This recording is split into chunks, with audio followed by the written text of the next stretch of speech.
Je voudrais juste, avant de commencer, de parler du mouvement des squats, dans lequel je suis impliqué depuis 25 ans, mouvement des squats à Paris, etc.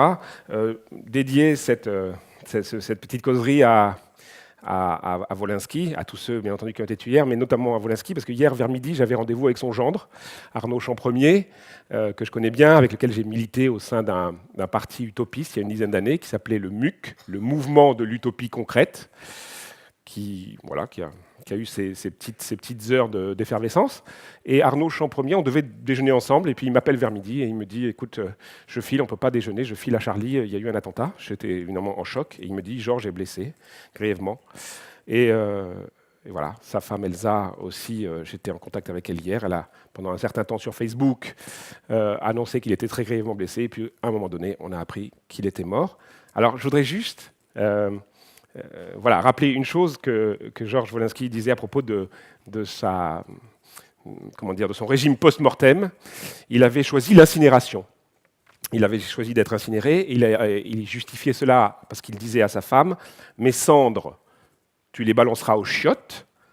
Comme ça, chaque fois que tu t'assoiras sur ma tombe, je verrai ton cul. »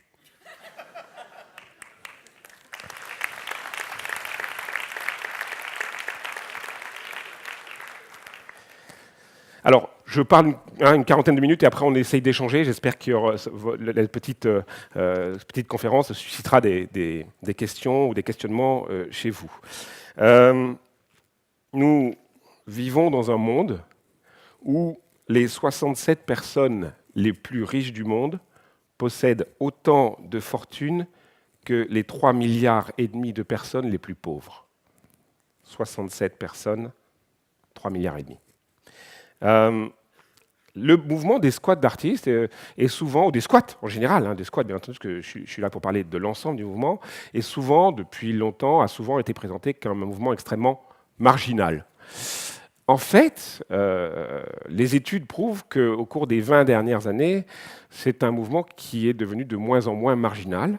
Et à l'heure actuelle, à l'échelle planétaire, d'après un certain nombre d'études qui ont été menées, c'est plus d'1 milliard d'êtres humains qui pratiquent l'occupation illégale de terres, d'immeubles vacants, de forêts, de lieux complètement déstructurés à l'échelle de la planète, pour y loger, mais pas seulement y loger, y vivre et pratiquer des activités.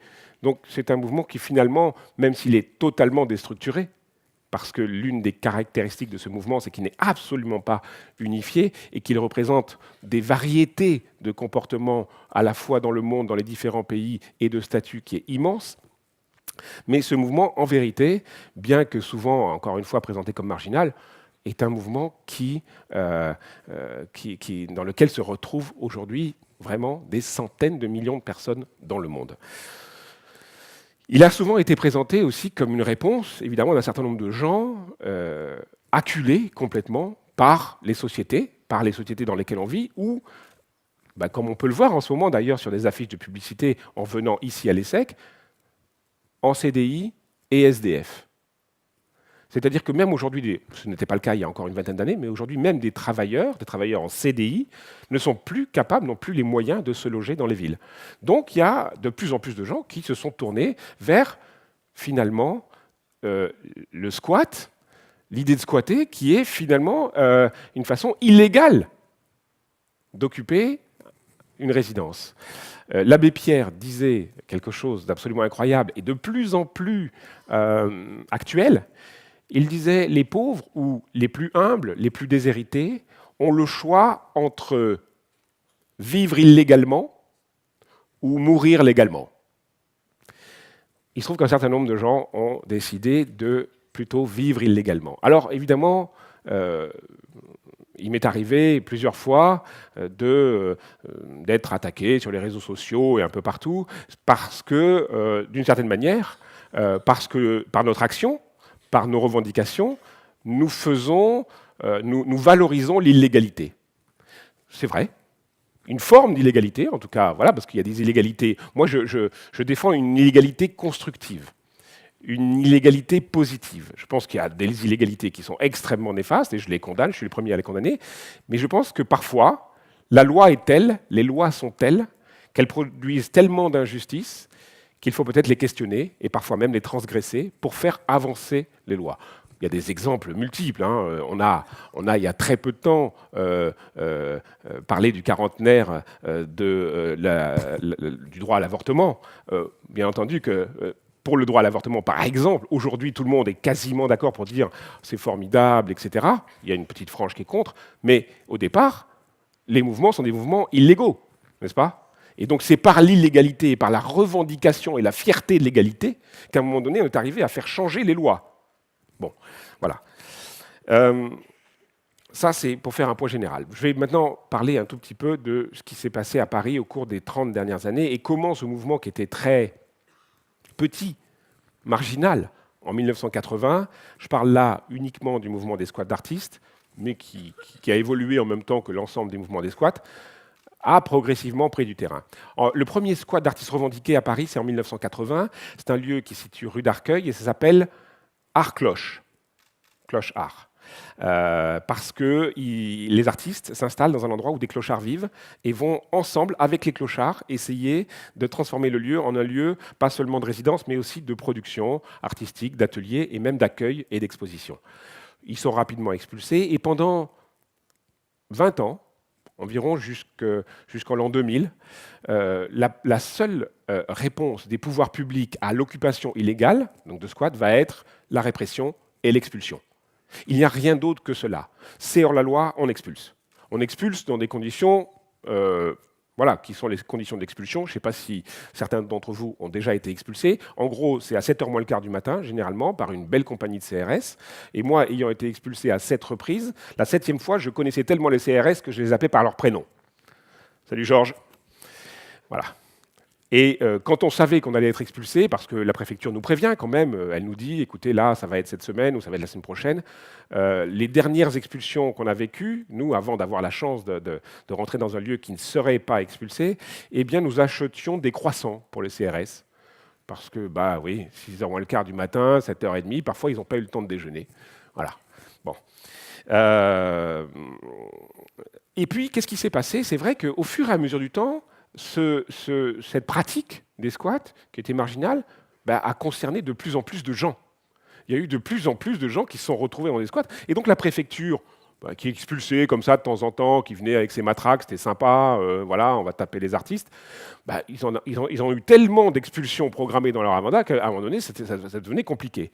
Et il se trouve qu'en même temps que ça, il s'est passé quelque chose à Paris, en l'an 2001, quelque chose que personne ne pouvait imaginer, pas même peut-être, aussi je vais pas le candidat, il se trouve que Paris, qui était à droite politiquement depuis 70 ans, est passé à gauche. Alors ça, c'était un événement parce qu'en vérité, d'abord, personne n'y croyait trop. Pendant des années, on était certain, pendant les années Chirac, les années etc., que Paris resterait à droite pour toujours, parce que ça faisait 70 ans que Paris était à droite. Et il se trouve que, les partis politiques qui soutenaient le mouvement des squats, à l'époque, étaient des partis de gauche. Nous étions rentrés, donc, comme vous l'avez expliqué, rue de Rivoli, dans un lieu qui appartenait au Crédit Lyonnais. Le Crédit Lyonnais avait fait faillite, peut-être en partie à cause de l'incompétence de certains dirigeants, on ne va pas les nommer, mais il avait fait faillite et il fallait liquider les actifs compromis du Crédit Lyonnais. Et parmi les actifs du Crédit Lyonnais, il y avait 200 immeubles qui étaient vides dans Paris. 200. Alors, nous, on cherchait des immeubles vides, parce que chaque fois qu'on était expulsé, évidemment, il fallait retrouver un lieu. Et là, il y en avait partout. Et on nous avait dit, il y en a un rue de Rivoli, qui est vide depuis 8 ans. Alors, certains avaient déjà essayé de le squatter, n'avaient pas réussi, ils s'étaient fait expulser rapidement, etc. Donc on nous avait dit, c'est imprenable. Et pour vous expliquer à quel point, d'une certaine manière, il y avait une incompétence des gens qui possédaient ces lieux, c'est-à-dire l'État, puisque le Crédit Lyonnais, c'était l'État, c'était une banque nationale, eh bien, nous avons tenté une première fois de rentrer dans le lieu. Il fallait casser des murs à l'intérieur pour pouvoir fermer les portes. Enfin, je vous passe les détails. Mais on a été dans la nuit dénoncé par quelqu'un. Les flics sont arrivés, on a eu le temps de s'enfuir juste avant parce que le mec nous a dit « Qu'est-ce que vous faites là ?» Il était minuit et demi, il faisait -3 et on a dit « On travaille ». Et le mec a dit « Vous allez voir comment vous allez travailler, je vais tout de suite appeler les flics ». Donc on s'est barré très vite, les flics sont arrivés, on n'était pas là. Et donc on s'est dit « C'est perdu ». C'est perdu, puisque là, évidemment, tout le monde est au courant, les policiers vont appeler les propriétaires vont remurer, et donc cet immeuble est perdu. Donc on était un peu déprimés parce qu'on cherche tout le temps des lieux pour pouvoir les occuper. Et puis on est revenu un mois plus tard, un peu penaud, en se disant, bon, bah, j'imagine qu'ils ont dû remonter le mur, parce que nous on avait cassé le mur à moitié pour pouvoir rentrer. On l'avait cassé de l'intérieur. Et à notre grande surprise, on s'est rendu compte que le mur n'avait absolument pas changé, il était exactement au même endroit, les petites affaires qu'on avait laissées sur place étaient toujours là, rien n'avait bougé. Donc on a recommencé, on a réussi à casser le mur, on a fermé les portes et ça a démarré comme ça. Alors, on aurait dû être expulsés, parce que la loi donne raison aux propriétaires, parce que le droit de propriété est fondamental. C'est un des articles constitutifs. Et un des premiers articles des révolutionnaires. Le droit de propriété, c'est vraiment constitutif de la démocratie, de la République. Donc les juges sont toujours, au moment du jugement, finissent toujours par donner raison aux propriétaires. Là, on avait eu un peu de chance, parce que lors de notre procès, le juge avait dit, l'avocat de la partie adverse, c'est-à-dire l'avocat de l'État français contre nous, qui était assez en colère, avait dit, écoutez, il faut les expulser de toute urgence parce qu'on doit vendre ce bien. Ce qui était vrai. De toute urgence, la juge a un peu tiqué, parce qu'elle a dit, mais enfin, ça fait 8 ans que vous possédez ce lien, pourquoi est-ce que tout à coup, il faudrait le vendre de toute urgence? L'avocat a un petit peu bafouillé à ce moment-là, et ça nous a valu d'avoir 6 mois de délai. Et ce sont ces 6 mois de délai qui ont tout changé. Pourquoi? Parce que pendant ces 6 mois-là, on était en pleine campagne municipale, et à ce moment-là, les partis de gauche, le parti des écologistes, Europe Écologie Les Verts, les communistes et les socialistes, et notamment son candidat Bertrand Delanoë, avec lequel je n'ai aucun lien de parenté, je le précise, même si régulièrement sur ma page Facebook, je raconte que c'est mon père. En fait, Gaspard Delanoë n'est pas mon nom, c'est un faux nom, et la plupart des squatteurs ont des pseudonymes parce que, avec les policiers, on essaye de leur donner des faux noms pour les mener sur des mauvaises pistes. Voilà. Et j'ai changé de nom régulièrement. Je me suis appelé à un moment donné Balthazar Gracianovic. Les policiers avaient du mal à y croire. Enfin bon, voilà. La France est un pays vaste avec des gens qui viennent de partout dans le monde avec des noms bizarres. Bon. Donc on aurait dû être expulsés à ce moment-là, mais on a eu 6 mois. Et pendant ce mois-là, donc, la gauche s'est enflammée pour nous, il y a eu plein d'articles, c'était formidable. Il y avait plein d'autres mouvements à ce moment-là dans Paris, ça squattait de partout parce que Paris était totalement troué d'immeubles vides du Crédit Lyonnais, de l'État, et d'autres, des immeubles notamment qui appartiennent à des grandes sociétés immobilières et qui les laissent vides, ce sont des objets de spéculation et en même temps ils s'en servent comme fonds de garantie. C'est important d'avoir des fonds de garantie quand on est des grands groupes internationaux, c'est-à-dire de dire si jamais il y a un problème, je possède 3 millions de mètres carrés ou on va dire 300 000 mètres carrés à Paris. Ça, c'est du solide, c'est un truc sur lequel après les investisseurs peuvent dire vous faites faillite, c'est pas grave, on récupérera ça. Donc il y a plein d'immeubles qui sont vides et qui restent pour la spéculation internationale, pour les affaires, etc. Donc on avait le loisir de squatter. Et à ce moment-là, donc, il y a eu la campagne et la préfecture s'est dit bon, ces squatteurs, ils ont l'air sympas, ils font pas trop de tapage. On en faisait un petit peu, mais ce n'était pas exagéré. On ouvrait les portes au public, on faisait les ateliers, on appelait tout le monde à venir, les gens venaient, ils voyaient les artistes au travail, etc. Bon, je vais parler un tout petit peu en quoi c'est une alternative totale par rapport aux musées et aux galeries. Bref, il y a eu un mouvement de solidarité assez fort, et la préfecture a dit bon, on va attendre le résultat des élections municipales, et puis on verra après, en fonction de qui va gagner, etc. Alors évidemment, nous avions demandé à Bertrand Delanoë, à l'époque candidat, d'écrire une petite lettre pour qu'on ait quand même une sorte d'assurance. Il nous avait dit, si jamais je suis élu, je ferai ce que je peux, le maximum, pour pouvoir éventuellement régulariser cette histoire. Chose qui ne se faisait jamais. La régularisation, c'était même pas envisageable. Quoi ? Vous allez régulariser des gens qui sont rentrés par la porte de derrière et qui font la fête et qui s'éclatent, alors que tout le monde, etc., a du mal à se loger, qu'il y en a qui triment et qui payent très cher leur loyer, mais c'est une incitation finalement à l'illégalité. Bon, voilà, on connaît ces arguments. Oui, on va régulariser parce que en fait, ça concerne de plus en plus de gens, parce qu'ils ont un projet qui est cohérent, parce que ceci, parce que cela. Et évidemment, quand en avril 2001, Bertrand Delanoë a été élu, la première chose qu'on a fait, ça a été d'appeler son adjoint à la culture, Christophe Girard, et de lui dire on a une lettre de Bertrand Delanoë là qui est intéressante, et donc maintenant il faut bouger. Il faut bouger parce que nous on a la préfecture aux fesses et on aimerait bien que vous teniez la promesse que vous avez faite. Et en fait, c'est ce qu'ils ont fait, à notre grande surprise, parce que parmi nous, je dois vous avouer qu'il y avait tout un tas de gens qui ne croyaient absolument pas que Bertrand Delanoë allait tenir sa promesse. C'est-à-dire, vraiment, les gens disaient, une fois élu, je peux t'assurer que 2 minutes plus tard, il aura oublié nos noms, nos visages et jusqu'à notre existence. Bon, il se trouve que Bertrand Delanoë est un politicien qui est un petit peu particulier dans la mesure... En particulier, non, je ne vais pas dire ça. Il a beaucoup d'orgueil. Il a un orgueil démesuré, Bertrand Delanoë. Et donc, il ne supporte pas d'être pris en faute par rapport à des engagements qui sont les siens. Mais vraiment, il ne le supporte pas. Et donc, en fait, il a dit, son entourage lui a dit, tout son entourage, tous ceux qui travaillaient avec Bertrand Delanoë, leur a dit, c'est bon, maintenant que tu es élu, on ne va pas offrir un 1500 mètres carrés dans Paris à des squatteurs. C'est bon, tu as fait ton boulot, etc. Et curieusement, donc son entourage, y compris Christophe Girard, je le balance un peu aujourd'hui, salut à toi Christophe, lui ont dit, non, c'est des squatteurs, c'est des fous, c'est des dingues, c'est des malades, tu vas pas t'enferrer là-dedans, tu vas être pris, etc. Et Bertrand Delanoë, à notre grande surprise, a dit non, j'ai dit que je le ferai. Ce qui voulait dire que la ville de Paris allait engager 4,6 millions d'euros pour racheter l'immeuble, parce que l'immeuble, il n'appartenait pas à la ville de Paris, il appartenait à l'État français, et très précisément au CDR, le consortium de réalisation, une entreprise publique créée par Édouard Balladur pour liquider les actifs compromis du Crédit Lyonnais. Donc il fallait racheter l'immeuble. 4,6 millions d'euros. Je peux vous dire qu'il y a un certain nombre de gens qui n'ont pas été super contents que le maire achète pour 4,6 millions d'euros un immeuble pour régulariser des squatteurs. Ce qu'il ne savait pas, c'est que non seulement il fallait mettre 4,6 millions d'euros, mais 4-5 ans plus tard, le temps que ça se fasse, que les papiers soient réglés, qu'on ferme le lieu pour mesures de sécurité, qu'on se mette d'accord sur les objectifs, etc., il fallait mettre encore 4 millions d'euros pour le rénover. Enfin, 4,8, un truc comme ça. Total facture, 9,1 millions d'euros pour des squatteurs. Pas évident. Mais ça l'a fait. En fait, ils l'ont fait, à notre grande surprise. Et donc, ils nous ont dit à un moment donné, bon, va falloir quitter le lieu, on vous relogera dans un local, on va rénover, et ensuite, si vous vous constituez en association loi de 1901, c'est-à-dire, parce qu'à l'époque, on était juste un collectif. Collectif, ça n'a aucune entité juridique. Hein, on est un collectif, tout le monde est collectif, vous pouvez être un collectif, machin. Bon, devant une juridiction, ça ne tient pas. Donc, si vous vous constituez en association, on pourra discuter avec vous, et on pourra éventuellement signer un contrat, une régularisation, on va dire une convention d'occupation précaire sur 1 an, sur 2 ans, sur 3 ans, qui sera éventuellement renouvelable, etc., etc.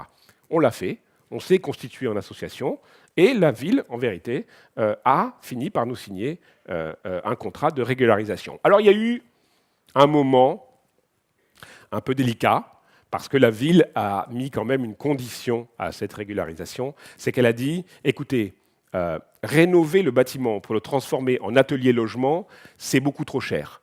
Parce que atelier-logement, ça veut dire pas seulement des open space, mais également des sanitaires, des douches, des chambres, etc. Donc c'est beaucoup plus compliqué. Et la ville, elle aussi, doit faire des économies. Donc ils nous ont dit, on peut régulariser le lieu en open space, en atelier ouvert, mais par contre, vous ne pourrez plus dormir sur place. Ça a été une grosse bataille à l'intérieur du lieu. On s'est dit qu'ils disaient ça pour nous diviser. Et en effet, on a été divisés, parce qu'il y avait ceux qui étaient d'accord et ceux qui ne voulaient rien céder.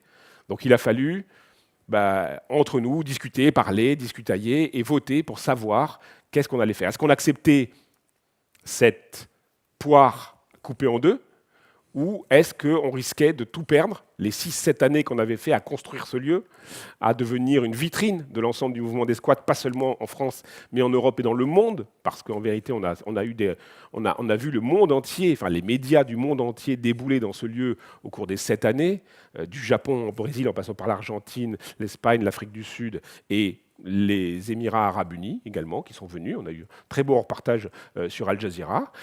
Bref, c'était compliqué comme question. Qu'est-ce qu'on fait? Est-ce qu'on lâche tout ou est-ce qu'on accepte la poire coupée en deux? Il y a eu des votes et on a finalement accepté la poire coupée en deux. Donc on est aujourd'hui dans un lieu, dans le lieu même que nous avions squatté, mais qui a été coupé en deux dans sa pratique. C'est-à-dire nous ne vivons plus sur place, mais nous continuons d'ouvrir au public et de régulièrement, donc 6 jours sur 7, d'inviter le public à visiter les ateliers. Alors, l'une des raisons pour lesquelles aussi nous avons obtenu, on a reçu un soutien incroyable, beaucoup plus grand que celui qu'on espérait, c'est que ce que nous avons proposé avec ce lieu-là, c'est une nouvelle manière un peu différente de présenter l'art et la création. Généralement, en France et dans la plupart des pays du monde, l'art et la création, ils sont présentés dans deux types de lieux, des lieux institutionnels, les musées, et des lieux marchands, les galeries. Les autres, voilà, il n'y en a pas vraiment d'autres. Et nous, on a essayé de faire un lieu très très différent, dans lequel nous-mêmes, nous serions les responsables du lieu, de la communication, de l'organisation, et dans lequel les gens seraient invités à venir déambuler en regardant le travail de l'artiste, en voyant l'artiste au travail. Donc finalement permettre un accès à l'art beaucoup plus grand, une intimité avec l'art beaucoup plus grande. Quand on voit, par exemple, dans les musées ou dans les galeries, des œuvres d'art qui sont posées dans des espaces blancs, dans des cubes blancs, avec une petite chose, comme ça, un petit cartel, c'est une manière de les voir, mais une manière beaucoup moins intime que si on se retrouve dans l'atelier de l'artiste, avec l'artiste qu'elle a, avec les œuvres qui l'environnent, avec l'endroit dans lequel il travaille, et ça permet aussi, donc, forcément, aux visiteurs de se sentir beaucoup plus proches et de pouvoir même interroger le processus de l'artiste au travail. Donc c'est une des raisons pour lesquelles cette occupation a eu beaucoup de succès. Alors, ça c'est ce qui s'est passé en 2001. Alors ça c'est la façade, oui. Donc ça c'est la façade. Ouais, ok. Ça, c'est la façade du 59, après 4 ou 5 années d'occupation. Donc, vous voyez à droite, notamment, les deux visages sont des visages qui ont été fabriqués avec des matériaux de récupération. Parce qu'évidemment, en termes de mode de vie, vous imaginez bien que des gens qui n'ont pas beaucoup d'argent, qui sont des artistes sans le sou, qui ne vendent pas une œuvre et qui se retrouvent un petit peu dans un lieu comme celui-là, il faut utiliser des matières différentes. Donc, évidemment, on a beaucoup utilisé aussi des récupérations de nourriture et d'échanges, et également de matériaux. Et là, vous voyez à droite un visage qui a été fait à base de boîtes de conserve qui ont été aplaties et ensuite qui forment un visage. Et sur la gauche, un visage qui était fait à partir de bouteilles en plastique et de tout un tas de matériaux plastiques. Voilà. À l'époque, là, nous étions... Je ne me rappelle plus en quelle année, mais ça devait être 2003 ou 2004, donc au bout de 4 ou 5 années d'occupation, il y a eu un projet, et vous voyez sur la façade qu'il y a une banderole sur la gauche qui dit « Monsieur Sarkozy, la pauvreté n'est pas un crime ». Parce que régulièrement, il y a des lois qui cherchent à pénaliser encore plus l'occupation illégale. Et donc à punir de peines encore plus dures, c'est-à-dire de peines de prison ferme ou d'amendes très très fortes, ce genre d'occupation. Il faut savoir que dans la plupart des cas quand même, nous on représente un cas un petit peu marginal dans le mouvement, mais c'est l'expulsion. Hein. Dans 93% ou 14% des squats depuis 30 ans, c'est l'expulsion qui est le terme d'une telle aventure. Sauf que depuis une quinzaine d'années, il y a de plus en plus de régularisation, ou en tout cas de mise aux normes, de légalisation et d'une manière de travailler avec eux qui est différente. À ma grande surprise, en 2001 jusqu'en 2008, c'est plutôt la gauche qui a soutenu les artistes du 59 et le mouvement des artistes squatteurs en général à Paris, avec d'autres lieux qui ont été régularisés, notamment au 111 rue Saint-Honoré, notamment avec un lieu qui était dans le 11e arrondissement, et dont j'ai oublié le nom là maintenant, mais qui s'est transformé dans un lieu d'échange, de récupération, et qui emploie aujourd'hui, qui est une structure qui emploie 10 personnes, donc qui a créé aussi de l'emploi autour de récupération d'objets et de revente d'objets à bas prix pour les gens qui sont... C'est ça, ouais, c'est ça. Mais le nom du lieu, là, ça m'échappe, c'est Delphine Terlizzi qui s'occupe de ce lieu, qui est maintenant élu, d'ailleurs, à la mairie du 11e. Enfin, bon, voilà. C'est un mouvement, bien entendu, qui concerne l'ensemble de la société. Hein. Ce sont des mouvements qui nous posent des questions à tous sur comment vivre ensemble, comment faire en sorte qu'on n'a pas les moyens de rester dans Paris, parce que l'une des choses aussi très, très importantes dans cette histoire, c'est qu'il y a beaucoup de gens auxquels on a dit « attendez, pourquoi vous restez dans Paris? Il y a plein d'endroits vides très loin, et si vous n'avez pas les moyens de rester dans Paris, allez vivre à 35 km de Paris. » Et la plupart des gens ont répondu « Mais attendez, je suis citoyen français, j'aimerais pouvoir vivre dans la capitale de mon pays aussi. Simplement, c'est vrai que les loyers aujourd'hui sont tels que je n'ai plus les capacités, même si je travaille, de pouvoir vivre ici. Mais je veux rester là. » Donc la seule solution, oui, c'était en effet de rentrer dans l'égalité. l'une des grandes surprises que j'ai eues à un moment donné, c'est qu'au bout de 7 années d'occupation, en fait, ce qui était quelque chose qui semblait un tout petit peu en marge, etc., et soutenu par quelques personnes, a fini par être soutenu par une partie de l'UMP. De l'UMP. Jean-François Lamour, qui était le président de l'UMP à l'époque, est venu visiter plusieurs lieux et a officiellement dit que, oui, en effet, il y avait des problèmes, il y avait de moins en moins de bâtis dans Paris, il y avait de moins en moins de logements disponibles à des prix tellement hauts que beaucoup de gens ne pouvaient plus y accéder, et qu'il fallait, le cas échéant, discuter, éventuellement voir comment on pouvait, dans les interstices, pendant des périodes de temps, reloger des gens à des prix beaucoup moins chers pour permettre à ces gens aussi de vivre dans Paris.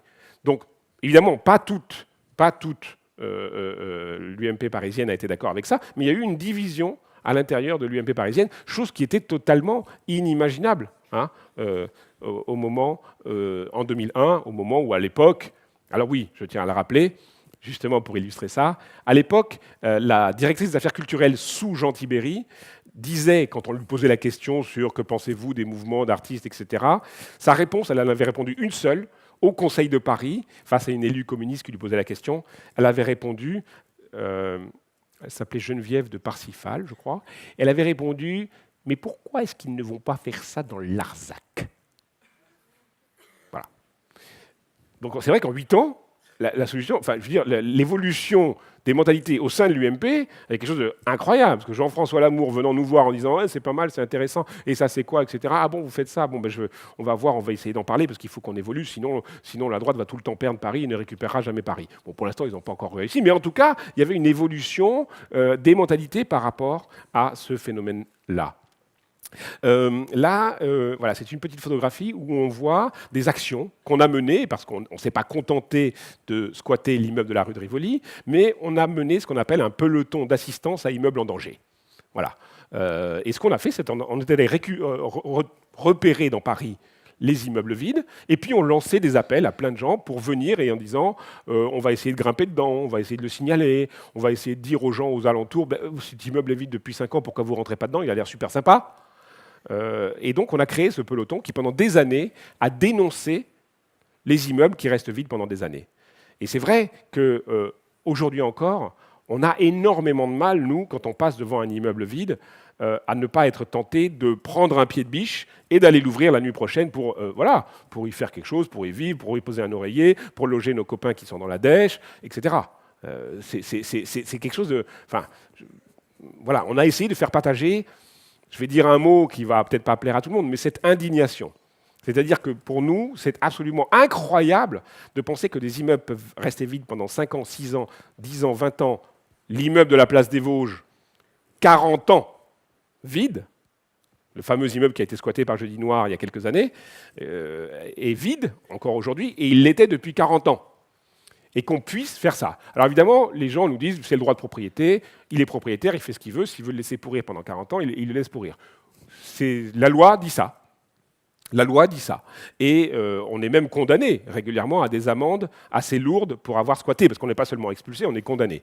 Généralement, on n'a pas les moyens de payer des amendes, donc au final, dans l'ensemble, ça finit toujours plus ou moins par être un peu oublié, sauf quand des propriétaires vraiment très fâchés qu'on ait squatté leur immeuble vide depuis 9 ans, vont jusqu'au bout des poursuites et obtiennent des saisies sur salaire des squatteurs.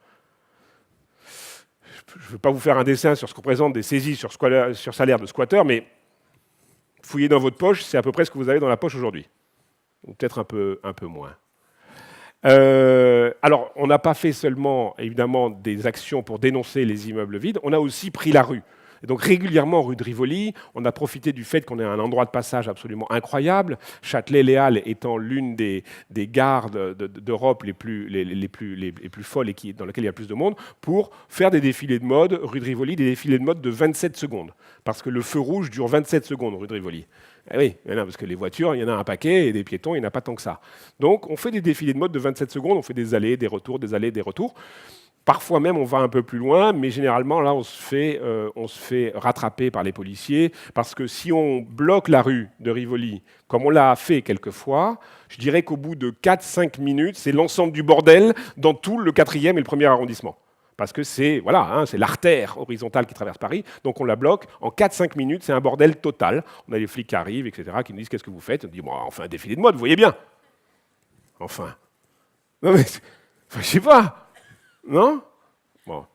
Alors voilà, ça c'était moi à l'époque, avec un autoportrait. Voilà. J'ai pas trop changé. Hein.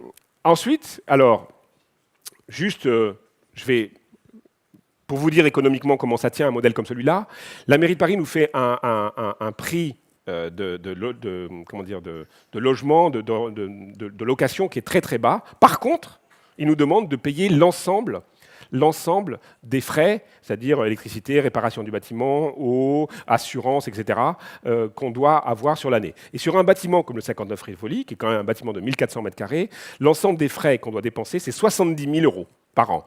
Alors comment on fait pour sortir 70 000 € par an? Alors on demande à chaque artiste de payer 130 € par mois pour des ateliers qui font 12 m². Hein. C'est petit, des ateliers qui sont partagés.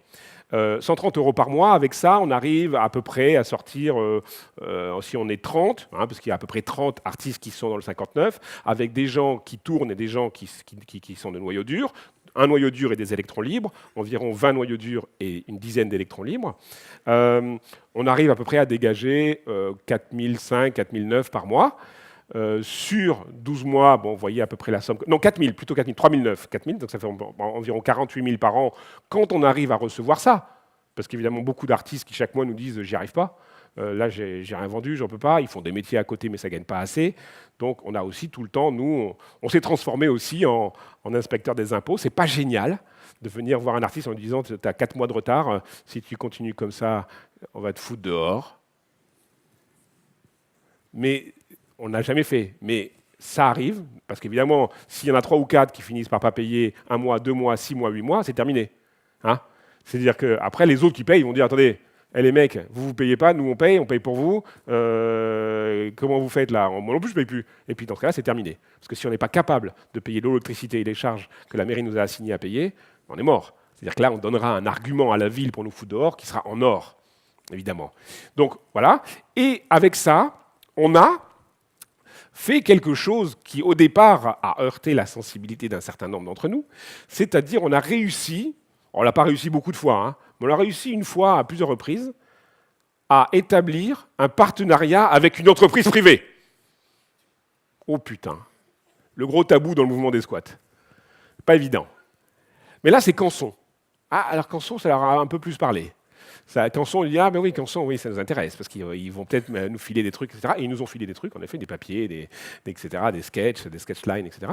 Et chaque année, depuis maintenant 3 ans, Canson vient remettre pendant 1 mois un prix qu'ils ont organisé, et ils ont droit à une façade pendant 1 mois au 59 Rivoli, et une exposition rez-de-chaussée, premier étage, d'une vingtaine d'artistes qu'ils ont sélectionnés. Et ça nous permet de compléter par environ 12 ou 13 000 € que Canson offre en termes de... C'est pas une location, hein, c'est du mécénat. C'est du mécénat, c'est-à-dire qu'on n'a pas le droit de louer l'espace, parce qu'évidemment les commerçants seraient très pas contents si on pouvait louer l'espace. Par contre, du mécénat, c'est possible, c'est du mécénat d'art, et donc ça passe par une sorte de contrat de mécénat, etc. Et donc là, on arrive à peu près à boucler le budget chaque année avec des expositions, voilà. Alors je vous invite, juste avant quand même des échanges, je vous invite évidemment, si vous êtes intéressé par ce que j'ai dit, à venir un jour voir ce lieu. C'est un lieu qui reçoit environ 70 000 visiteurs par an, qui est ouvert du mardi au dimanche, de 13h à 20h, 12 mois sur 12, dans lequel il y a des arts plastiques, dans lequel il y a des concerts le week-end, tout est gratuit. Évidemment, parce qu'il était hors de question pour nous, occupant un bâtiment public, de faire payer l'entrée. Et il y a des visiteurs qui, en sortant, nous laissent aussi une petite obole, etc., qui nous permet aussi de gagner environ par an 5 à 6 000 €, donc de compléter le budget, notre budget, c'est-à-dire toutes les charges qu'on doit payer. Voilà. Je pense que j'ai fait un peu... J'ai dressé un petit portrait, un petit peu de ce qu'on est. On peut passer, si vous le voulez, Oui, juste une petite chose, mais vraiment rien du tout.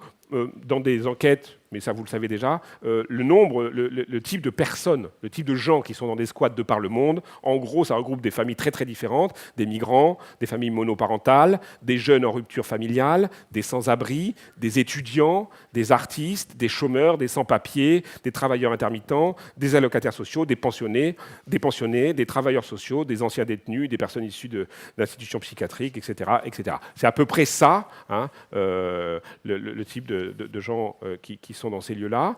Voilà. Merci beaucoup, Gaspard Delaunay, qu'on peut applaudir bien fort. Merci. Merci à vous. De cet exposé très clair et ce mode de vie alternatif, différent, qui nous nourrit tous pendant cette semaine. Merci de votre présentation, c'était très intéressant. Il y a juste quelque chose qui me dérange un petit peu. Je me permets de vous le dire, mais j'imagine que je ne suis pas la première à vous le dire. Non.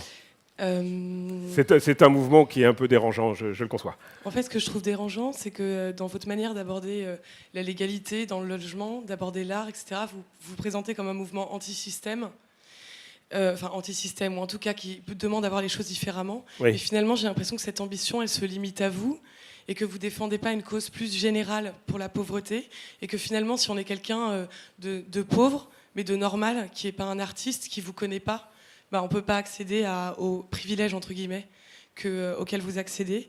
Et ça, je trouve que c'est quelque chose de dérangeant, même si vous fournissez à la communauté un service général et que donc il y a une rétribution. C'est-à-dire, ce que vous reprochez, c'est quoi? C'est d'être artiste uniquement ou d'être séparé des mouvements de gens qui ne sont pas des artistes, c'est ça? Parce qu'on n'est pas séparé des mouvements qui ne sont pas des artistes. Quelle mesure Nous, on travaille. vous œuvrez pour une cause plus grande que vous, en fait? Qui serait quoi? Parce que le DAL, par exemple. La pauvreté en général, la difficulté de se loger. Par exemple, vous dites, nous, on n'a pas envie de sortir de Paris. Il y a énormément de gens qui n'ont pas envie de vivre en dehors de Paris et qui, eux, payent un loyer plus cher que vous pour vivre beaucoup plus loin que Paris. Donc on devrait faire quoi? Parce que, par exemple, non, les la mouvements... question, c'est comment vous vous positionnez par rapport à ça. Mais on est très très solidaire de tous les gens qui sont au DAL, par exemple, de Jeudi Noir. C'est des gens qu'on connaît. Moi, Jean-Baptiste Hérault, du droit au logement, c'est quelqu'un que je rencontre régulièrement, avec lequel on s'est retrouvé dans des bureaux de politique, notamment de M. Sarkozy qui nous avait reçus à une époque. Enfin, voilà, on est extrêmement solidaires et notre lutte participe de la lutte de tous ceux qui sont pauvres. C'est-à-dire qu'à aucun moment donné, nous, on s'est présenté comme on est pauvre, mais attention, hein, on est artiste. Hein. Donc nous, il faut nous donner quelque chose. Alors que les autres pauvres qui ne sont pas artistes, on peut les laisser crever. Hein.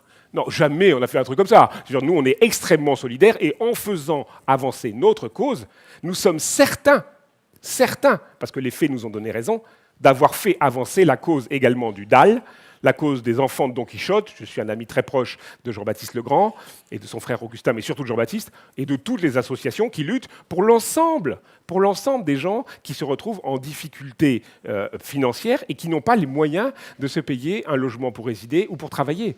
C'est-à-dire que moi, je comprends ce que vous dites, sauf qu'à aucun moment donné, j'ai présenté le mouvement des artistes squatteurs comme un mouvement séparé des autres et qui aurait une sorte qui demanderait plus de spots, plus d'attention que les autres. Pas du tout. Je comprends tout à fait ce que vous me dites. Je suis désolée, donc j'ai dû mal interpréter. Alors, oui. Je me demande en revanche s'il y a assez d'immeubles pour accueillir tous les gens qui sont donc du coup dans la difficulté en France. Alors, ce que je peux vous dire, c'est qu'il y a beaucoup d'immeubles vides. Beaucoup d'immeubles vides dans toutes les métropoles. Et depuis des années. Je peux vous dire qu'il y a des centaines de milliers de mètres carrés dans Paris, mais également à Bruxelles, partout, qui sont vides. Donc, est-ce qu'il y a des immeubles pour accueillir? Je ne sais pas, mais en tout cas, il y a des immeubles vides.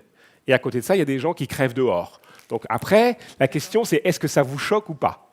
Ça, c'est une autre question. Mais je ne sais pas. Est-ce que j'ai mal compris encore votre question? Non, je crois qu'on s'est bien compris. Je vous remercie. Merci à vous. Bonjour. Déjà, merci. Je suis là, ici. Oui. Voilà. Merci beaucoup pour votre intervention à l'ESSEC. C'est pas habituel à l'ESSEC, mais ça fait beaucoup de bien aussi. Vous avez surtout retracé en fait votre histoire dans ce mouvement et l'histoire de ce mouvement, et le regard là-dessus a beaucoup évolué, mais vous nous avez pas parlé de l'avenir de ce mouvement. D'après vous, est-ce que ça tend à, comme le graphe, devenir quelque chose de super accepté, poussé par les municipalités, même si ça reste en partie dans l'illégalité, mais de politiquement correct? ou voilà, comment Alors vous politiquement percevez correct, l'avenir de ce alors mouvement? disons, pour répondre à votre question, par exemple la mairie de Paris, qui a continué, qui continue de plus en plus à essayer de proposer des solutions aux collectifs d'artistes, parce qu'il y a de plus en plus de collectifs d'artistes, évidemment, qui se lancent dans ce genre d'aventure, et donc la mairie de Paris se retrouve avec des demandes, des gens qui viennent leur dire mais qu'est-ce que vous faites, on va faire expulser, qu'est-ce que vous faites, etc. Donc à l'heure actuelle, depuis 3-4 ans, la mairie de Paris, en fait, essaye de voir dans son parc immobilier, qui est colossal, quels sont les immeubles qui vont rester vides pendant le moment où ils ne sont plus affectés à quoi que ce soit et le moment où ils seront réaffectés à quelque chose. Et il y a toujours une période de latence avec des travaux qui, des fois, ne démarrent pas tout de suite, notamment en période de crise, parce qu'en période de crise, il est très, très compliqué d'obtenir les budgets, n'est-ce pas? Et donc, il y a parfois quelque chose, un plan de rénovation qui était prévu pour l'année prochaine et qui, en fait, n'aura lieu que dans 3 ans. Parce que voilà, on n'y arrive pas, etc. On n'arrive plus à se financer. Donc dans ce moment-là, la mairie de Paris, on leur a dit, mais dans ce cas-là, faites en sorte que pendant cette latence, nous, on puisse occuper l'immeuble en le respectant, etc., de manière à, dans les interstices temporels, trouver des solutions pour les collectifs d'artistes. Et c'est ce qu'elle fait. À Paris, par exemple, en ce moment, vous avez dans le 12e arrondissement la caserne de Reuilly, qui est une ancienne caserne de pompiers, qui se trouve avoir été vidée parce qu'elle n'était plus adaptée aux activités, et qui est à l'heure actuelle, en attendant sa rénovation, le lieu d'occupation de tout un tas d'associations, Emmaüs, mais également tout un tas de collectifs d'artistes. Je pense au Jardin d'Alice, qui était avant dans le 18e arrondissement, près de la porte de... Je ne me souviens plus, là-haut, après Marx-Dormois, porte de la Chapelle, 40 rue de la Chapelle, un lieu qui s'appelait la Gare Expérimentale, la Gare XP, et d'autres collectifs d'artistes. Donc ça, ce sont des solutions qui permettent de continuer, d'une part, de sortir de la spirale de l'expulsion, parce que nous, on a toujours revendiqué de dire mais on doit sortir de cette spirale-là, c'est insupportable, et d'autre part, finalement, de permettre une forme de régularisation, c'est-à-dire d'entente entre des collectifs qui au départ sont très contre le système, vous le disiez, et avec les pouvoirs publics. C'est compliqué, hein, parce que pour certains, les collectifs sont... Il y en a qui sont... Moi, avec d'autres gens, mais moi personnellement étant très en avant, je me suis fait insulter par toute la branche radicale des squads d'artistes. C'est-à-dire que moi, personnellement, je suis considéré comme le pire des social traîtres.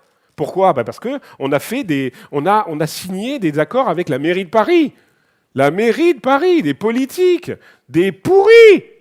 Bon, voilà. Donc moi ça a été très, très compliqué parce qu'il y a les extrémistes dans nos mouvements et ceux-là ne veulent pas du tout avoir aucune concession de régularisation. Mais il y a tout un pan de ce mouvement qui est un mouvement un peu modéré et qui est prêt à signer des accords pour essayer de trouver des moyens de continuer à vivre et à survivre dans cette ville. J'espère que j'ai répondu à la question. Gaspard.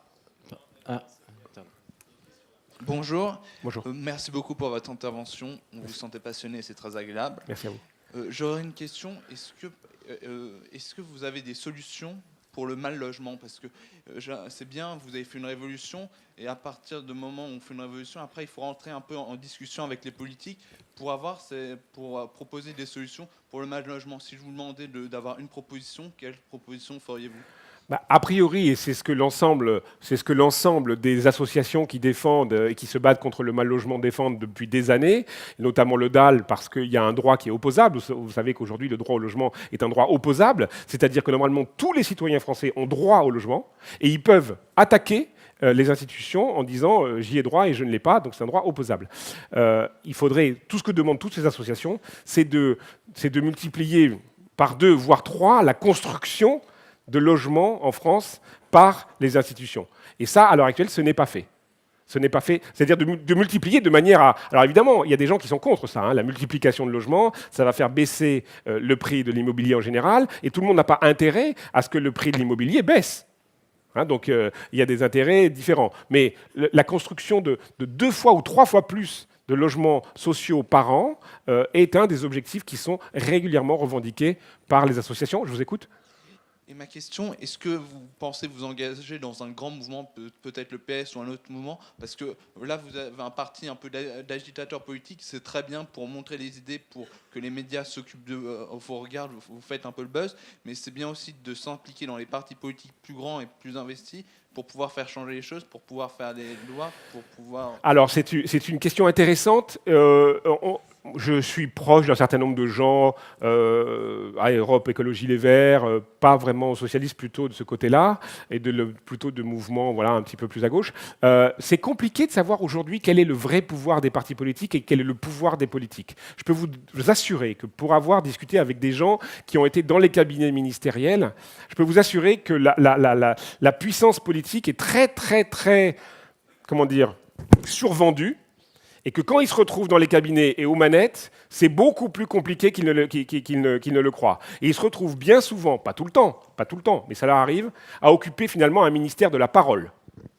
Ce qui est très très compliqué, ce qui fait que la bataille se déplace sur le terrain communicationnel, médiatique. Il s'agit d'arriver à, voilà, parler, etc., trouver les bonnes réponses, etc. Sur le terrain de l'action, beaucoup plus compliqué, même quand on est ministre ou secrétaire d'État, parce que j'en ai rencontré qui m'ont dit à quel point c'était difficile pour eux de bouger les choses. Et eux ont dit, c'est à vous, la société civile, les associations, de monter au créneau pour faire changer les choses. Et d'ailleurs, c'est pour ça que là, moi, je ne suis pas tout à fait en accord avec vous, le droit au logement opposable n'a pas été aujourd'hui obtenu en France par un parti politique, mais par une association, les enfants de Don Quichotte, qui ont mené une action tellement forte qu'à un moment donné, la politique a pris le relais. Mais ils ont pris le relais suite à l'énorme mouvement qui avait eu lieu d'une association. Donc je pense qu'aujourd'hui, les moyens d'action ne sont pas seulement dans les pouvoirs institutionnels, mais aussi dans la société civile. Et ce sont aux personnes de la société civile, c'est-à-dire l'ensemble des citoyens, de monter au créneau. C'est ce que je pense, je ne sais pas, vous n'êtes peut-être pas d'accord.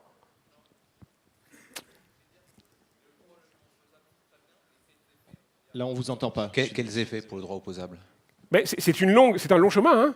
Encore une fois, on ne construit pas 300 000 logements de plus d'un an à l'autre. Hein. Mais on est sur le chemin. C'est-à-dire qu'a priori, l'invention de ce droit doit obliger les responsables politiques à engager des actions qui vont pouvoir faire en sorte que ce droit soit appliqué. C'est ça l'idée, hein, c'est d'appliquer le droit. Peut-être dans le même sillon que la question de Nicolas. Comment est-ce que l'on prolonge un mode de vie?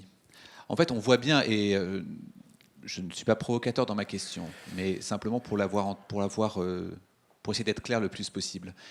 En gros, on est artiste, on n'a pas de logement, on prend possession d'une propriété, et puis on s'arrange entre nous pour pouvoir se répartir le logement, presque le premier, le deuxième, le troisième, et puis après finalement, quel appartement je prends. Et puis on arrive à un niveau que j'ai beaucoup apprécié dans votre intervention, qui est un peu cette ambiguïté, qui est de dire mais je suis presque allé expulser un artiste alors qu'on a ensemble été déjà plusieurs fois expulsés, etc. Et on devient sur une contradiction assez fine, finalement, face à un abîme, qui est de dire est-ce que vous ne rentrez pas dans la normalité? Vous avez vos charges. Vous avez parlé de vos 70 000 euros par an. Et bien finalement, comment je fais mes charges? Chacun va payer un petit peu. Et puis après, on va demander des subventions, du mécénat. Puis je demande aux autres finalement. Mais le mécénat, il n'arrive pas par hasard. Gaspard, vous le savez bien. Il arrive par les sociétés. Il arrive par finalement des gens qui ont des propriétés, etc. Et on arrive dans une forme de contradiction à la fois de votre mouvement vis-à-vis de la société, mais également des individus, chacun d'eux, vis-à-vis du système dans lequel, maintenant que j'ai mon logement, maintenant que je suis bien, finalement, est-ce que je ne vais pas expulser les autres et je tombe dans des standards, dans des codes, dans des normes, dans un ordre que vous aviez vous-même rejeté auparavant? C'est une très bonne question. Encore une fois, je veux dire, nous, au départ, il y a un mouvement de colère, d'indignation, de révolte contre un état de fait. Mais les gens qui pensent que les squatteurs et l'ensemble des squatteurs, l'ensemble des gens qui squattent sont contre la société, se trompent. C'est pas contre la société. Généralement, la plupart, et je le dis parce que vraiment c'est une infime marge qui n'est pas d'accord avec ça, mais la plupart des gens qui squattent veulent s'intégrer dans la société. Ce sont des gens qui se sentent exclus, qui n'arrivent pas à trouver leur place et qui cherchent à trouver une place dans la société. Et squatter est pour eux un moyen d'intégrer la société. Donc, penser que les squatteurs disent « il faut détruire la société », pas du tout. La plupart des squatteurs disent « non, il faut que cette société soit plus ouverte et permette à tous, et pas seulement à un certain nombre de gens qui ont les moyens, d'être dedans, d'avoir une place dedans. C'est ceux qui n'ont pas de place, généralement, qui cherchent à intégrer. Donc ce n'est pas un mouvement de désintégration, c'est un mouvement d'intégration d'une société. Alors c'est vrai qu'après, on arrive à des contradictions, et qu'il faut rester très très en éveil, et on essaye de le faire, quand on est face à des cas incroyables. Je tiens à dire que pour la plupart quand même, là, nous, on n'est pas logés, on n'a pas de logement, la plupart des gens ont des sont des travailleurs précaires à côté, ils travaillent à côté parce qu'ils n'ont pas suffisamment. Voilà, on n'est pas devenus les rois du pétrole, hein. Vraiment. Non, mais ma question d'ailleurs n'était pas forcément pour les squatteurs. Il est plus large. On voit bien l'évolution des hippies, propriétaires, riches, fortunés, tels qu'ils ont pu avoir. Donc c'est plus largement sur le mode de vie. Bien sûr, en tout cas, il faut être très conscient de ça, il faut rester le plus éveillé par rapport à ça.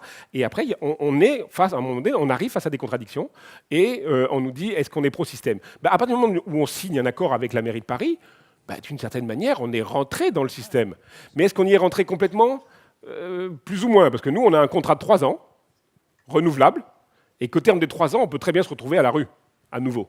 Parce que la ville peut très bien dire, bon, maintenant ça suffit, le contrat est terminé, on a fait ce qu'on avait à faire, et maintenant, ciao. C'est pas encore arrivé, mais ça peut arriver à tout moment. C'est fragile, hein, on n'est pas encore arrivé au bout du chemin. Bonjour, merci beaucoup pour votre intervention. Alors, vous semblez donc opposer droit au logement et droit à la propriété, et je voulais savoir si vous considérez que ce lieu, donc par exemple rue de Rivoli, est à vous. Non, bien sûr que non. Bien sûr que non. Ce lieu est un bâtiment public qui appartient à la mairie de Paris, c'est-à-dire qui appartient à tous les citoyens de Paris et tous les bâtiments publics. Vous dites que j'oppose droit au logement et droit de propriété? Non. Non, je ne les oppose pas. Mais je dis, et le combat, c'est de faire en sorte que tous ceux qui ne peuvent pas accéder à la propriété puissent vivre aussi. Et donc, il faut une société dans laquelle, justement, droit de propriété et droit au logement ne soient pas en contradiction l'un contre l'autre. Et nous n'avons jamais dit que nous voulions abolir le droit de propriété. Par contre, nous avons parfois dit qu'en effet, quand un bâtiment était vide pendant des années, on devait permettre, en tout cas, faire en sorte qu'il y ait un petit peu des nuances dans les jugements pour que des gens qui vont mourir dehors ou vont crever à la porte d'immeubles qui sont vides pendant 8 ans puissent éventuellement, pendant un certain temps, en respectant un certain nombre de règles, occuper ces lieux-là. Donc ce n'est pas une opposition, c'est plutôt une espèce de dialogue entre des gens qui ne sont pas tous les mêmes et qui n'ont pas tous les mêmes intérêts. A priori, c'est une façon de vivre en République et en démocratie. Yann? Est-ce que... alors, on est obligé de surveiller vraiment le temps. Merci beaucoup, Gaspard. Merci à vous. Je te propose... Merci beaucoup. Merci de m'avoir écouté. Peut-être, si tu veux avoir le mot de la fin, j'aurais envie de te poser une question en forme de remerciement et qui t'ouvre une porte à une conclusion très brève. Pourquoi tu es venu à l'ESSEC? Pourquoi? Parce que tu m'as invité. Surtout, sur le fond.